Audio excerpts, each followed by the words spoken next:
پوری گنجائش کے ساتھ کام کرتے ہوئے فیکٹری میں یومیہ 750 پتھر تیار کیے گئے. مجموعی طور پر 5 لاکھ پتھر بنانے تھے. ان میں سے بعض کو آرائشی ستونوں میں نصب کرنا تھا.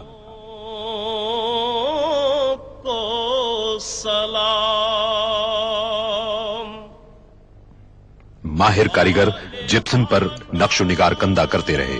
نقش و نگار کو نیگیٹو انداز میں کندہ کیا گیا تاکہ پتھر پر ان کا اصل نقش تیار ہو سکے. جو طواف روضہ اقدس